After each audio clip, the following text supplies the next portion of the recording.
বন্ধুগণ, আজকের যে ভিডিওটা বানাবো, যে ভিডিওটা ছাড়বো, আজকে বাংলার পলিটিক্স নিয়ে আজ ভিডিও করব। যে বাংলা বা ভারতবর্ষ কেন ধর্ম নিয়ে কেন রাজনীতির সঙ্গে জড়ানো হবে? ধর্ম ধর্মের জায়গায় থাকবে, রাজনীতি রাজনীতির জায়গায় থাকবে। ভারতবর্ষ তো একটা গণতন্ত্র রাষ্ট্র। এই গণতন্ত্র রাষ্ট্রের মধ্যে সমস্ত ধর্মের মানুষ এখানে থাকে। ব্রিটিশকে যখন তাড়ানো হয়েছিল, হিন্দু, মুসলমান, জৈন, খ্রিস্টান সমস্ত ধর্মের মানুষ মিলিয়ে ব্রিটিশকে তাড়ানো হয়েছিল। তারপরে দেশ ভাগ হলো। দেশ ভাগ হয়ে যাওয়ার পরে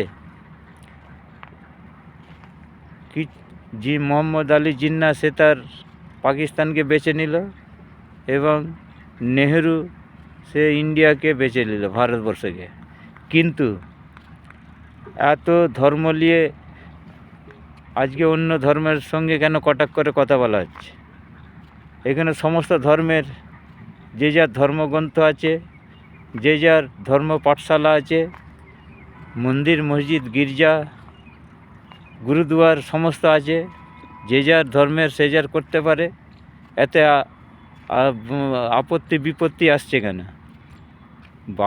বাবর যে একটা সম্রাট ছিল দেশের, সে বাবর সম্রাট ছিল বলে আজ ভারতবর্ষের আমরা আজ এইখানে গর্ব করে বলতে পারি যে ভারতবর্ষের সম্রাট বাবর ছিল। কিন্তু বাবরকে বলা হচ্ছে লুণ্ঠনকারী। যে বাবর লুণ্ঠনকারী যদি হতো, তাহলে ভারতবর্ষের কিছু তো এখানে হিন্দুও থাকতো না, মুসলমানও থাকতো না। বাবর যদি সেই রকম হতো, তাহলে সেই পরম্পরা হয়ে 700-800 বছর রাজত্ব হতো না ভারতবর্ষে। তারা মুঘলরা রাজত্ব করতে পারতো না। আজকে এখানে মন গড়া সব কথা বলা হচ্ছে, এখানে ধর্মীয় উস্কানিমূলক কথা বলা হচ্ছে। এটা জ্ঞানহীন, বিবেকহীন কথাবার্তা সমস্ত। এই ধরনের কথাবার্তাতেই আগুন জ্বলে ওঠে। এই আগুন যাতে না জ্বলে ওঠে সেইভাবে কথা বলা উচিত প্রত্যেকের।